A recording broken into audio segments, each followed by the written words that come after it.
Assalamualaikum warahmatullahi wabarakatuh. Selamat datang kawan-kawan semua di channel Riam Biru. Terima kasih banyak untuk kawan-kawan yang sudah berkenan hadir di channel ini. Dan pada kesempatan kali ini ada satu cerita datang dari Mbak Wati di Madiun. Mbak Wati menceritakan tentang satu kejadian horor yang pernah dialaminya. Kemungkinan kejadian sekitar tahun 2005-2006. Jadi pada saat itu Mbak Wati itu udah menikah gitu ya. Ada suaminya namanya Mas Risman. Nah, suami istri ini masih tinggal ya di rumahnya Mbak Wati, ngikut sama orang tuanya. Namanya kehidupan di kampung begitu kan, rumah itu lumayan cukup terbuka lah. Jadi nggak yang rapat di tembok keliling seperti itu tuh enggak. Rumah seperti pada umumnya. Tetangga bisa ngelihat ya samping rumah kayak gitu ya. Nah, rumahnya Mbak Wati sendiri itu begini. Ini rumah di kampung seperti pada umumnya, tanpa pagar sama sekali. Di sampingnya itu ada tanah kosong. Nah, di sampingnya lagi itu ada tetangga di bagian depan yang deket sama area jalanan kampung. Nah, di belakang itu ada satu rumah lagi, rumah kecil. Nah, tetangga yang satu itu, yang rumahnya di belakang, kesananya itu udah kebun ya. Yang di belakang tadi, itu memang spesial. Jadi, rumah itu dihuni cuman sama seorang perempuan, dan seorang perempuan yang udah tua, sama satu anaknya. Anaknya usianya udah dewasa lah, mungkin udah sekitar 30 tahunan, lebih tua dari Mbak Wati pada saat itu, dan si anaknya tadi memang sedikit ya boleh dibilang mengalami gangguan jiwa lah seperti itu. Namanya itu Ono.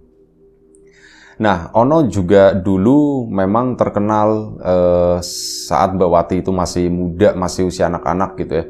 Itu nakal, serem lah intinya begitu ya.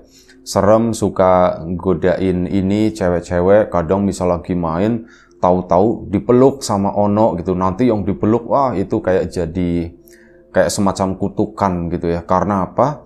Nanti bakal dibully sama teman-temannya. Weh, habis dipeluk Ono begitu, dan itu merupakan satu aib yang nggak menyenangkan. Mbak Wati itu pernah sekali dulu sewaktu itu masih kecil gitu ya, masih usia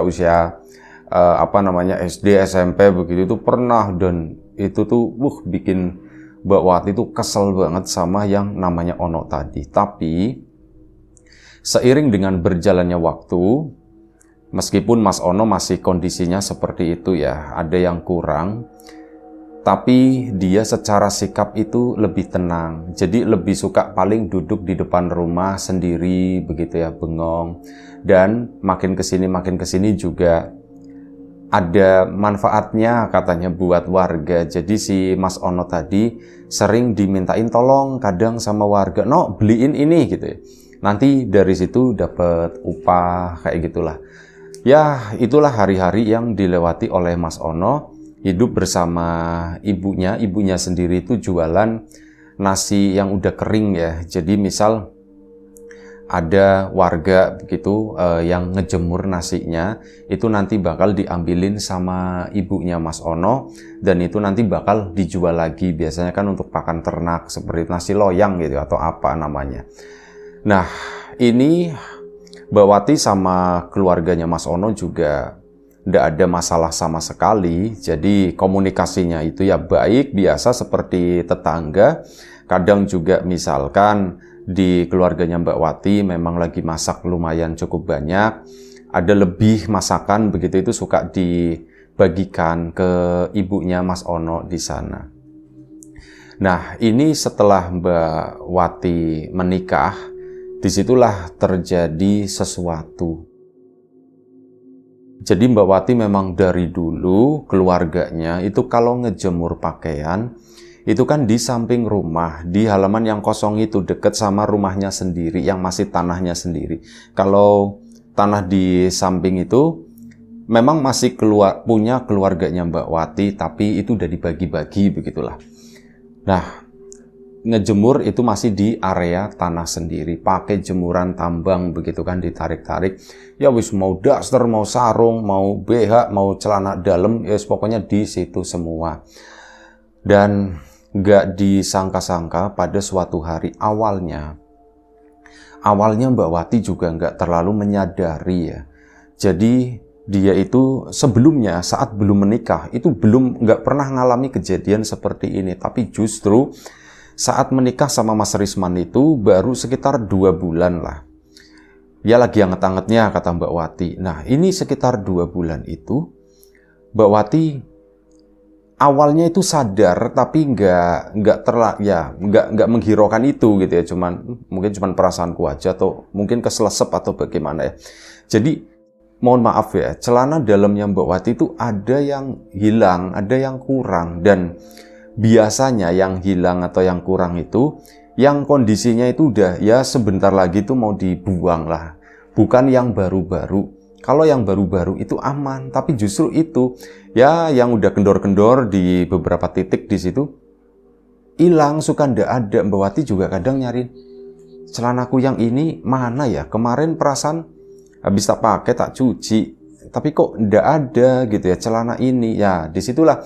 Tapi Mbak Wati awalnya ya cuman lah bodo amat, lagian itu juga udah jelek, bentar lagi juga dibuang, mungkin dibuang sama ibu kali ya atau bagaimana gitu ya. Nah akhirnya apa? Setelah mungkin kehilangan sekitar 3 buah itu ya celana dalam itu, Mbak Wati kan jadi kok perasaanku jadi mulai nyadar, jadi mulai memikirkan hal tersebut. Perasaanku dalam 2 bulan ini gitu ya, mau ke 3 bulan aku udah kehilangan 3 celana dalam, dan ya memang itu bukan yang paling bagus, memang udah setengah main lah. Tapi yuk, masa iya? Akhirnya apa? Mbak Wati pun coba cross check ke orang lain, nanya sama suaminya, Mas, kamu buang ini Mas, celanaku Mas. Celana apa? Celana yang ini Mas, gitu. Yang itu sih, masa kamu nggak inget gitu kan? Kamu kan yang sering bukain, misalkan begitu. Yang mana ya? Yang itu, yang udah setengah pakai Mas. Enggak, ngapain juga aku ngebuangin kayak gitu, kata si Mas Risman ya. Oh, suamiku bukan. Terus siapa? Coba nanya ke ibu kan. Ibu kan juga kadang yang ngambilin jemuran, misal udah sore, misalkan seperti itu. Akhirnya apa sih, Mbak Wati pun nanya sama ibu, Bu, ibu buangin celanaku enggak sih Bu, celana dalamku Bu? Oh enggak, kata si ibunya. Ibu pun bilang enggak. Emang celana yang mana? Enggak tahu Bu, aku itu udah kehilangan 3 celana Bu. Itu yang ya begini-beginilah, yang udah agak kendor, ada lubangnya sedikit, kata si itu ya. Ya memang udah nggak bagus sih Bu. Cuman maksudnya kalau misalnya ibu buang ya ibu bilang lah gitu. Jadi aku nggak nyariin. Enggak, ibu nggak buang sama sekali katanya. Itu pakaianmu ya pakaianmu tak kumpulin, tak brek di sini, tak pisah-pisahin gitu. Ibu ndak ngebuang sama sekali. Loh, Mbak Wati kan jadi mikir, ibu ndak ngebuang. Bapak ya ndak mungkin, bapak itu nggak mungkin lagi. Adikku kali, si Yani misalkan. Akhirnya ditanya, Yan, kamu ngambil atau ngebuang celananya Mbak nggak gitu? Ditanya. Ya Mbak Yaninya juga nggak mengaku gitu. Enggak Mbak, aku nggak ngapa-ngapain Mbak. Aku ndak pernah buang-buang pakaian orang kayak gitu, ndak pernah. Kecuali emang udah robek banget apa. Biasanya aku nanya, misal Mbak ini dasternya udah kayak gini, nggak ini apa namanya, udah nggak pantas lah buat dipakai. Ini tak pakai jadi serbet ya Mbak ya. Ya kan biasanya nanya seperti itu Mbak. Iya juga ya nih suka nanya. Ya lu belah, kata si Mbak Wati.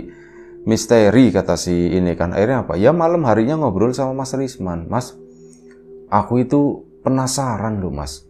Kenapa ya Mas ya? Yang hilang itu bukan celana yang baru. Mbok yo kalau mau ngambil itu yang baru, katanya, jangan yang begitu-begitu. Akunya kan malu Mas, katanya. Lah emang yang ngambil siapa, kata si Mas Risman. Aku juga ndak tahu Mas gitu. Hilang udah 3 hilang. Mungkin kamu keselesep atau gimana itu, coba cari itu di belakang, di bawah-bawah, barangkali jatuh saat ditumpuk-tumpuk di situ. Udah aku cariin Mas, dan memang nggak ada di sana. Ya wis lah, nanti gampang beli lagi, kata si Mas Risman begitu. Hilang satu nanti tak beliin dua, kata Mas Risman. Iya sih Mas, bukan masalah itu, cuman satu, kalau udah lama itu kan daya serapnya tinggi ya Mas, itu tuh enak, kata si Mbak Watinya bilang begitu. Yo, kok yang diambil yang seperti itu, kalau yang baru-baru itu masih panas Mas, kata si Mbak Wati. Akhirnya sudah. Obrolan itu malam itu pun menguap begitu saja. Mas Risman tidur, Mbak Wati juga istirahat. Nah, tetap setelah itu udah kesadaran itu muncul bahwa celanaku itu ada yang hilang. Kejadian lagi, kali ini tuh keempat celana yang hilang itu. Mbak Wati langsung laporan, Mas, hilang lagi Mas, yang itu Mas. Lah, tinggal beli lagi. Enggak, bukan masalah itu Mas, ini aku curiga ada yang ngambil atau bagaimana. Ngambil? Iya Mas, barangkali ada yang ngambil atau bagaimana. Loh, masa iya gitu kan. Kamu, ya ini punya istrimu loh Mas, mau diambil sama orang, diapa-apain bagaimana. Di situ Mas Risman juga, kalau memang ada yang ngambil, kira-kira siapa ya? Ya aku juga ndak tahu Mas, kira-kira siapa. Suaminya tuh ngomong celetuk, ya sebelumnya kan cerita gitu kan, masalah yang ngambil ono kali. Mas, kamu jahat banget, katanya begitu kan. Kamu jahat banget, masa Mas mending diambil yang lain, masa diambil sama ono. Aku nggak mau, aku nggak terima, kata si Mbak Watinya begitu. Ya siapa lagi yang ngambil gitu kan. Lah aku udah tahu lah Mas, lah siapa ya Mas ya kira-kira. Nah akhirnya sudah, ya nguap lagi lah pembicaraan itu, tapi Mbak Wati di sana itu mulai mencari tahu, mulai nungguin kadang gitu ya. Ngambilnya itu, kalau ngambil itu kira-kira jam berapa sih? Kok aku ndak pernah ngelihat, aku ndak pernah mergokin atau bagaimana. Nah, kejadiannya tuh begini, dipikir-pikir sama Mbak Wati, kadang yang namanya jemuran itu suka kelupaan. Kadang begini, ngejemurnya itu memang udah sore, misalkan jam 2, jam 3. Itu kan beberapa akhirnya memang nggak kering ya, terutama yang tebel-tebelnya gitu ya. Mungkin kalau sarung, hawanya lagi panas banget, itu bisa kering lah lumayan. Tapi untuk mungkin ya celana dalam, meskipun tipis juga, atau mungkin celana jeans yang tebel punyanya Mas Risman, kalau celana jeans itu dibawa masuk, soalnya takut ada yang ngambil. Cuman yang pakaian-pakaian yang lain kadang itu ya dibiarkan aja di luar, nanti gampang lah sore diambil masih cepel begitu, terus nanti ditumpuk malah kan bau. Jadi udah digelar aja di pinggir rumah di situ. Nah, Mbak Wati itu juga baru menyadari itu. Dipikir-pikir lagi, kayaknya kejadian hilangnya celanaku itu pasti selalu kalau jemuran itu tuh sampai malam, nginap gitu di luar, nggak sorenya itu nggak diambil sama ibu, atau memang ya yang jemur biasanya Mbak Wati, tapi kan Mbak Wati tahu nggak bakalan diambil soalnya ini belum kering pasti. Kayaknya kejadiannya tuh seperti itu kalau pakaian dibiarkan semalaman di luar. Berarti ngambilnya itu malam. Ya disampaikan juga ke Mas Risman, Mas, kayaknya tak pikir-pikir, ya Mas Risman, kamu masih mikirin itu? Katanya, ya masih lah Mas lah, orang seperti itu barangkali aku takutnya diapa-apain loh Mas. Ini nanti kalau misal pakai celana begitu terus akunya diguna-guna, aku ndak suka lagi sama kamu, gimana Mas? Ya janganlah, kata si Mas Risman, ya janganlah. Terus kamu gimana, kata si Mas Risman? Ya itu Mas, kayaknya hilangnya itu pas malam hari. Ya udah kalau begitu, kalau yang namanya nyuci, ngejemur itu jangan sore hari, pagi hari, jadi sorenya itu udah kering, kata si Mas Risman. Yo Mas, tapi kan kadang aku pagi tuh masih males gitu. Ya itu masalahnya, itu kamunya begitu, pagi-pagi gak mau nyuci, ngurusin yang lain dulu, akhirnya kan ya kayak gitu, kemalaman di luar, akhirnya males ngambilin, ya terjadi hilang. Ya kamu ubahlah, kata si Mas Risman, jangan seperti itu. Iya Mas, akhirnya sudah. Nah Mbak Wati pada suatu hari ini setelah kehilangan tersebut, akhirnya apa? Menghindari yang namanya itu nyuci jemur di luaran gitu ya. Sampai akhirnya tuh begini, Pada suatu hari Mbak Wati ceritanya jalan-jalan di belakang rumah. Dia itu pengen jambu kluthuk. Nah, di belakang rumahnya itu kebetulan jambunya itu lagi berbuah. Siang-siang kan ke sana ya nyariin itu tadi jambu-jambu begitu. Nah, ya sambil nyariin itu kan ini kesana di belakangnya Mbak Wati itu kan udah kebonan ya, banyak pohon-pohon berbuah, mangga kayak gitu juga ada beberapa. Nah, jalan-jalan ke situ, di belakang rumahnya Ono itu ada belumbangan tanah yang digali yang diperuntukkan untuk buang sampah. Mbak Wati iseng-iseng, awalnya memang nggak nyariin apa-apa. Dia itu lagi jalan-jalan ya, karena itu perbatasan jambu kluthuk juga Ono juga boleh ngambil gitu, silakan. Nah, itu Mbak Wati ngambil hanya beberapa buah aja. Jalan-jalan sampai mendekat ke arah belumbangan tadi yang di belakang rumahnya Ono. Begitu ngelihat ngelongok ke sana, dia itu curiga itu apa ya, putih-putih gitu. Pas dilihatin lagi, lah ada ngambil batangan pohon waru itu dicutik-cutik begini.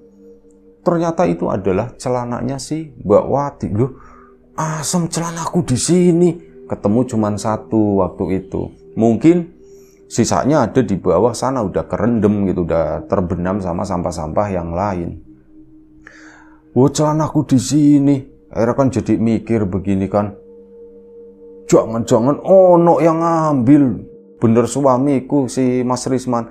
Jangan-jangan Ono yang ngambil. Akhirnya apa? Diambil celana itu. Udah kotor gitu kan, tapi tetap diambil sama si Mbak Wati. Nunggu si Mas Risman pulang. Mas Risman pulang. Mas, ini Mas, aku mau cerita. Apa? Mas, ini nih. Wah, apaan itu? Ya, ini celanaku Mas. Udah, gue jelek banget. Ya ini aku nemu di belumbangan belakangnya si Ono gitu kan. Nah, kok bisa di situ? Nah, itu dia Mas. Jangan-jangan yang ngambil Ono Mas, seperti yang kamu bilang gitu. Waduh, kalau kayak gitu kurang ajar berarti dong. Iyalah Mas, kurang ajar, aku juga nggak terima kalau misal aku diambil itunya terus diciumin misal sama Ono. Aku nggak mau Mas, aku nggak mau gitu kan. Ya sudah, Mas Risman pun waktu itu agak sedikit emosi ya. Kayaknya perlu dikasih pelajaran ini si Ono, kata suaminya. Ya Mas, tapi nanti dulu, sabar dulu gitu kan, jangan langsung kayak gitu. Kita coba gitu kan, nanti hilang lagi atau enggak, kata si Mbak Wati itu seperti itu. Nah, celana yang ketemu itu adalah celana yang memang udah lama ya, bukan yang terakhir diambil seingatnya Mbak Wati. Sampai pada suatu hari ya pandangannya Mbak Wati itu kan udah mulai waspada, terutama ke rumah sebelah di belakang itu, rumahnya Ono. Saat ngelihat Ono pun udah gimana ya, udah tambah jijik lah waktu itu. Nah, Mas Ono sore-sore itu biasa duduk di depan itu sambil bengong aja, nggak mikirin apa-apa, nggak nengok. Si Mbak Watinya ke sana gitu kan, mendekat ke arah jemuran, karena memang aku nggak mau tak tinggalin sampai malam, ngerinya diambil lagi sama Ono. Nah, lagi ngambilin jemuran, Mbak Wati kan ke sana, ngelirik ke arahnya Mas Ono. Mas Ono itu lagi ngelirik ke arahnya Mbak Wati, dan Mas Ononya nyengir ya, mungkin nyapa atau bagaimana, mata ketemu mata. Cuman begitu, Mbak Watinya yang salah paham. Pandangannya mesum begitu, kata si Mbak Wati, padahal ya mungkin enggak gitu ya. Ya Mas Ononya ngeliatin, terus akhirnya diangkatin itu semua jemuran, taruh di situ. Cerita lagi sama Mas Risman, Mas, aku tadi sore waktu ngangkatin jemuran Mas, diliatin sama Ono. Weh, diliatin gimana? Ya Mas Risman agak-agak cemburu gimana. Diliatin gimana? Ya cuman diliatin Mas, dianya nyengir-nyengir begitu gitu ya. Mbak Watinya juga salah tanggap, di sini juga salah, langsung menyimpulkannya seperti itu. Dan ya Mas Rismannya kan jadi ikut-ikut kebawa emosi. Oh, ini kayaknya perlu diajar nih ini anak. Jangan dulu Mas, kata si Mbak Wati. Udah biarin aja, yang penting nggak ada yang hilang. Dan akhirnya sudah, selama beberapa waktu Mbak Wati itu nggak kehilangan apapun, sampai mungkin udah merasa nyaman, udah melupakan kejadian sebelumnya. ya mulai longgar lagi lah, mulai males-malesan lagi. Nyuci pakaian jam 3 sore baru digelar di samping rumah di sana. Dan alhasil, aku itu mau ngangkatin jemuran kok males banget gitu ya. Yang ngomong sama suaminya, "Mas, jemuranku masih di luar mas," gitu. "Ya ambilin, angkatin sana lah. Kamu aja mas." "Loh kok aku?" kata si Mas Rizwan, "kan kamu yang nyuci, kan sana kamu yang ngangkatin." "Iya bentar lagi, bentar lagi." Sampai akhirnya ya ketiduran mereka, dan akhirnya sudah jemuran itu pun bermalam di luar. Keesokan paginya Mbak Wati, bukan esok-esok banget, maksudnya bukan pagi-pagi banget, sekitar jam 10 lah nengokin ke situ ya. Bener aja, ada yang hilang, yaitu ya sama, itu adalah celananya Mbak Wati, lagi-lagi hilang. Asem, kurang ajar gitu kan, si Mbak Watinya itu udah marah, langsung nengok ke arahnya Mas Ono, ke rumahnya di situ. Nah, di samping rumahnya Mas Ono itu kan ada jendela yang dibuka bawahnya begitu. Mbak Wati entah melihat atau dia salah lihat, dia itu seolah-olah kayak melihat celana dalamnya itu nongol gitu di bawah jendela di situ, set, terus kayak ditarik ke dalam, seret. Asem. Ono berarti yang ngambil Ono. Bener-bener ini kali ini udah marah banget kan. Akhirnya apa? Mbak Wati itu nyamperin ke tempatnya si Ono ke sana. "Mak, Ono mana?" Manggil ibunya itu kan. "Mak, Ono mana?" "Ono." "Mau ngapain nyari Ono?" kata si ibunya. "Mana Mak? Ono mana Mak?" "Itu ada di dalam," gitu kan. "No, Ono sini," kata si Mbak Wati.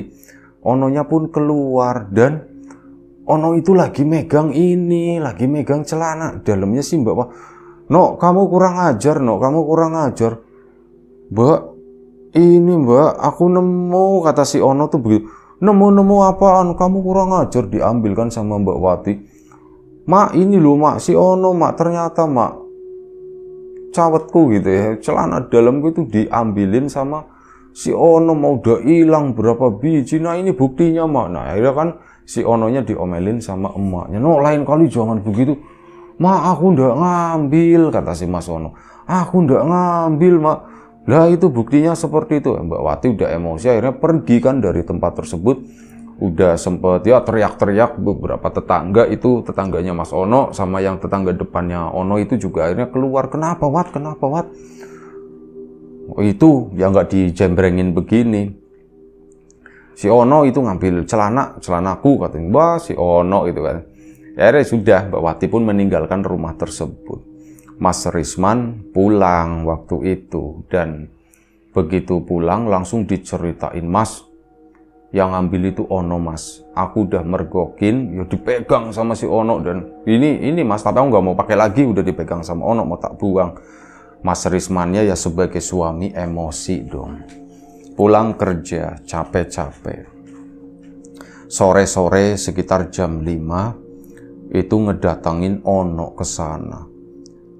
Nggak ngomong banyak sama Mbak Wati, ya cuman oh begitu doang ya. Terus tiba-tiba keluar, Mbak Wati juga nggak nyangka kalau Mas Risman itu datang ke tempatnya si Mas Ono tadi. Akhirnya apa? Didatengin gitu kan si Mas Ononya. Nah begitu didatengin langsung salam bogem gitu, jedang. Ya aduh gitu kan, Mas Ononya memang nggak melawan sama sekali. "Aduh, kenapa aku dipukul?" kata si Ono. "Kamu itu udah kurang ajar sama istriku." Ya ibunya Mas Ono, udah man, maafin anakku ya memang seperti itu, Anda bisa." Jedang seperti itu, bahkan warga juga ikut-ikutan. Akhirnya Mas Ono mendapatkan perlakuan ya seperti itu. Ada kekerasan yang dilakukan. Mas Ono pun babak belur ya waktu itu. Dan udah habis itu ya Mas Ononya tetap, "Aku ndak, sumpah, aku ndak ngambil, aku ndak suka," kata si Mas Ono. "Aku ndak suka." Ya kayak gitu sampai Mas Ononya tuh nangis-nangis. Kasihan lah intinya, sedih. Ada beberapa warga yang sedih, tapi ya ada beberapa warga yang memanfaatkan itu ya untuk meluapkan emosi. Tapi ya itu tadi, beberapa warga kasihan ya gitu ya. Oh tapi kayak gitu sih kurang ajar, ini kan bisa terjadi sama siapa aja gitu. Itu udah nggak sopan namanya, itu udah kurang ajar. Akhirnya apa, udah si Mas Risman pun pulang. Mas Risman pulang pun di rumah nggak ada yang menyapa begitu, soalnya takut. Mas Risman itu matanya itu udah merah gitu ya. Kebetulan Mas Risman sendiri itu sebelumnya juga bekas orang jalan gitu ya. Matanya merah, dulu itu sering minum, ya sering berantem kayak gitu. Cuman belakangan itu udah beberapa tahun memang udah tobat. Dan melihat itu si Mbak Wati juga serem lihat suaminya seperti itu. Mbak Wati cuman diem aja, menyesal iya gitu ya, tapi dibilang nyesel juga enggak, soalnya ngasih pelajaran juga buat Ono, intinya seperti itu. Sampai akhirnya Mas Risman pun mandi, bersih-bersih begitu ya. Selepas maghrib Mas Risman itu duduk di teras seolah-olah tidak terjadi apa-apa. Dan malam itu si Mbak Wati kan jemuran itu udah diambilin ya, udah diangkatin. Malam itu Mas Risman itu bilang sama Mbak Wati, "Wat, apa yang aku lakukan tadi itu berlebihan enggak ya?" Mbak Wati kan bingung jawabnya. Ya gimana ya Mas ya? Dibilang berlebihan mungkin iya, dibilang iya juga enggak sih Mas. Itu kan ya buat ngasih pelajaran Ono juga. Tapi iya ya, aku tuh nyesel, kata si Mas Risman itu begitu. Aku tuh nyesel, cuman yang ngadepin Ono, kalau misalkan aku minta maaf nanti dikiranya aku memperbolehkan gitu kan, kata si Mas Risman. Jadi enaknya gimana Wat, aku minta maaf atau ndak usah? Ndak usah dulu aja Mas, kata Mbak Wati. Ya udah biarin aja dulu seperti itu buat pelajaran Ono yang sudah melakukan hal tersebut. Dan akhirnya waktu pun berjalan, Mas Ono itu udah dikasih pelajaran seperti itu, dan ya itu sempat bikin rame kampung gitu ya di sekitaran situ. Lagi-lagi penyakitnya Mbak Wati itu kambuh. Jemur sore, inepin semalam, besok baru diangkat. Sekali aman, ndak ada yang hilang. Ya Ononya udah kena hajar, udah kapok kali mungkin ya. 2 kali, nah di situ 2 kali itu si Mbak Wati enggak kehilangan apapun, tapi si Mbak Wati melihat. Jadi sekitar jam 12:30 pagi Mbak Wati itu bangun, dan dia itu mendengar, karena kamarnya Mbak Wati jendelanya itu di dekat jemuran tadi. Itu kan samping rumah ya. Nah, jendela dibuka itu udah jemuran berjejer. Nah, di situ Mbak Wati malam itu terbangun dan dia itu mendengar sesuatu. Di samping-sampingnya itu ada dua bilah bambu yang lumayan cukup panjang, digeletakin di situ aja. Nah, bambu itu tuh kayak ada yang nginjak gleduk gitu kan. Dan karena keinget jemuran itu masih di luar, akhirnya apa, Mbak Wati pun keluar kan. Wah, siapa ya di situ ya? Jemuranku. Mbak Wati bangun, turun, keluar rumah lewat pintu depan. Begitu keluar rumah ngelongok begini, yang dilihat oleh Mbak Wati itu bukan siapa-siapa, bukan Ono, bukan siapa, melainkan satu sosok perempuan mirip kayak kuntilanak seperti itu. Bajunya gombrong panjang, rambutnya itu juga panjang, gede gitu. Itu lagi ngambil jemurannya si Mbak Wati. Ya Mbak Wati mau negor ya, nggak berani gitu. Cuman astagfirullahaladzim, itu apa ya, dari depan gitu, dari depan rumah, itu apa ya, diambil, jalan ke sana. Jalannya itu pelan banget, nggak ada langkah sama sekali seperti itu jalan ke sana dan berhenti di samping rumahnya Ono, di dekat jendela yang kebuka itu. Di situ Mbak Wati langsung nggak kuat meneruskan itu, akhirnya dia pun kembali masuk ke dalam rumah. Ceritanya kita lanjut di episode selanjutnya ya. Terima kasih kawan-kawan sudah mampir di sampai menit detik ini. Kita jumpa lagi di episode selanjutnya. Jaga kesehatan kawan-kawan semua. Assalamualaikum warahmatullahi wabarakatuh.